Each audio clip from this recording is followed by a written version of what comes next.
The space we live in is becoming more and more fragmented. As populations grow, life is squeezed out of ecosystems and their multiple gifts. How can we connect our ecological islands and make the most of what they offer in an intelligent, integrated network? Through green infrastructure. Much of it is already here, but we need more.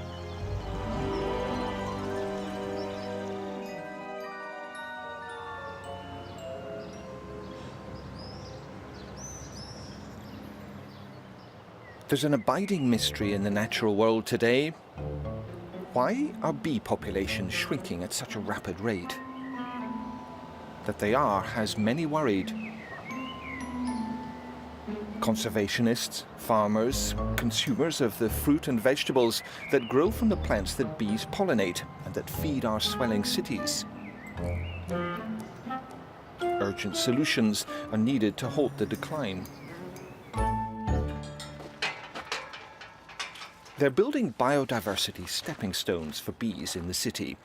And the bees, highly sensitive as they are to their surroundings, are responding well. Proof that cities can provide an environmentally sound habitat. But this is about more than species protection. This is an EU-funded LIFE project, and it illustrates the virtuous, mutually advantageous cycle of green infrastructure. It provides a favorable environment for bees, expanding and enhancing the quality of urban ecosystems to the benefit of everyone who uses them. It's one way that people in a urban environment can realize that, hey, there's biodiversity here. It's all around us, and those little insects are living right with us here in the city, and they are sharing our environment. There are 1,000 species of wild bee in France, 2,500 in Europe. Their decline can have a serious economic impact. The value they and other insect pollinators bring to European farming is reckoned to be more than 20 billion euros a year. We have a nice example here. You have this little patch of strawberries in the middle of the city.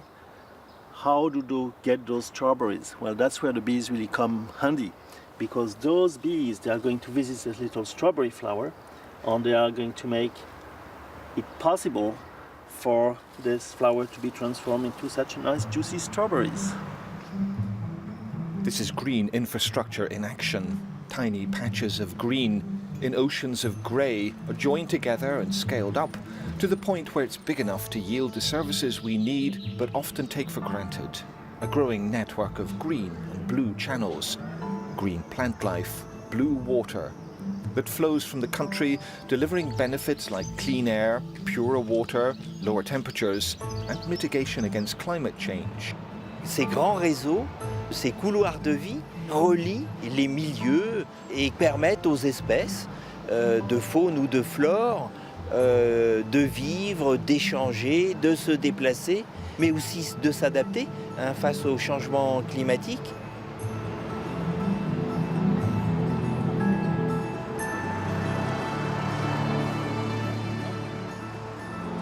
Hugues Moret is a naturalist who has mapped the counterintuitive journey of species in his city, from the leafy suburbs to its urban heart. La ville est pleine de plantes et pleine d'animaux. On s'est amusé, au travers d'un de nos botanistes, Manuel, il y a quelques années, de suivre la flore intramuros, hors parc urbain, hors jardinière, hors balcon, simplement ce qui pousse sur les toits, dans les murs, sur les trottoirs, dans les pavés, et il est à plus de 400 espèces de flore sauvage. The concrete follies of the 1960s and 70s have been mended in this new age of innovation, covering grey with green and bringing with it a host of advantages.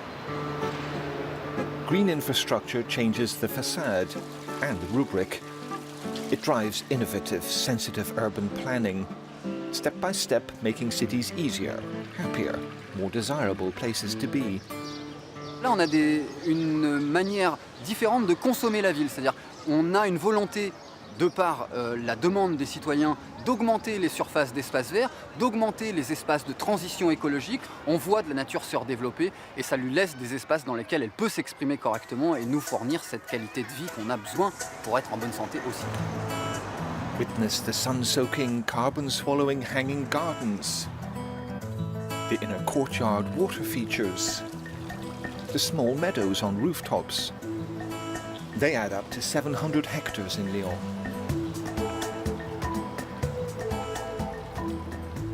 With climate change and global warming pressing in on us, that makes a difference. On voit parfaitement ici, on a une épaisseur, une mollesse, une humidité qui joue d'ailleurs sur le plan thermique pour les appartements du haut, mais on a vraiment ici une végétalisation qui ne demande qu'à vivre.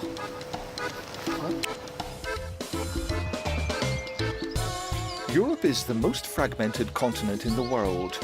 Ecological buffer zones and corridors, such as hedgerows and woods, have been stripped away. One of the ways to restore a natural order, using nature and allowing it to offer up its services, is to remodel the ecology of farmland, harnessing natural assets with measurable monetary value. It all boils down to the potential of your land. I mean, can you only grow corn and wheat and sugar beet, or can you grow a whole array of crop, including sunflowers, on oilseed rape, on field beans, on those things that really can benefit from insect pollination. Pollinators is like an investment in the future. To demonstrate those ecosystem services, you really need to show the farming community that those beneficial insects can control pests, that those pollinators are going to improve their yields and the quality of their production. But green infrastructure is also about preserving the space that lies beyond. The natural, unspoiled rural areas, where the birds and the bees and urban man do their thing. The key is in restoring its multifunctional nature, with all its users playing a connected role, a life-affirming chain, from the forests, along rivers, to the city, and back.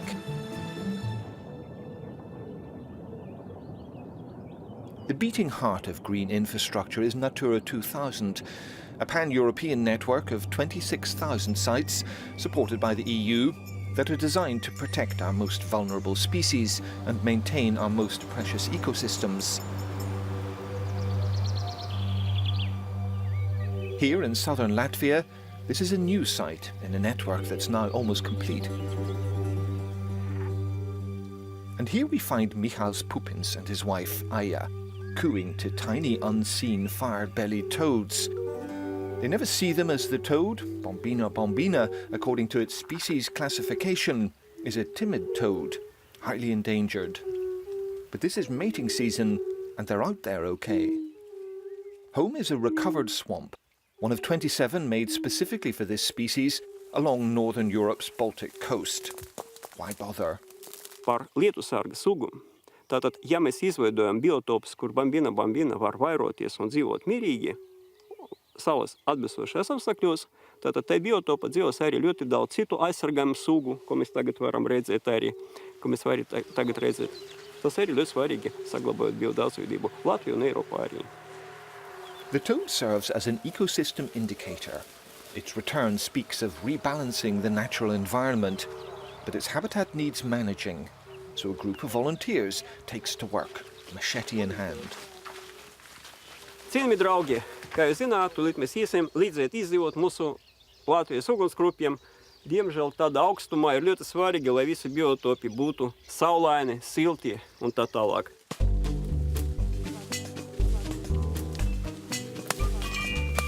To protect one rare species is to protect many. These safe havens repair connections broken by human development. They allow for a thriving ecosystem whose scale allows nature to deliver its multiple services in unseen ways.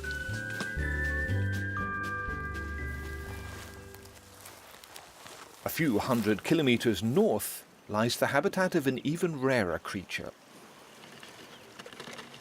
the European smooth snake. One of only a few hundred in Latvia, this half-blind 5-year-old specimen is not about to die, it's about to shed. But its physical and genetic isolation means it's in danger of becoming extinct. There are several scattered, very small populations here, and these populations are isolated from the populations in other parts of Europe.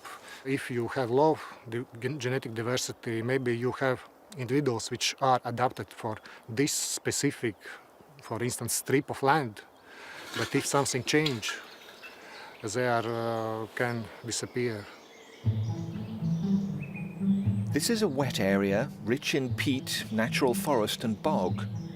It's a vital tool in our fight against the effects of climate change. Absorbing greenhouse gases, it acts as a natural floodplain, storing excess water and minimizing the risk of flooding. A risk all the more likely as climate change advances. But nature is for pleasure as well as utility. Its beauty is there for all to enjoy. We need to build on nature's talent for multitasking. It's a message that still needs to reach the mainstream, but when all the components of green infrastructure come together in a coherent, mutually complementary whole, we will feel the benefits. We may wonder why we didn't realize it earlier.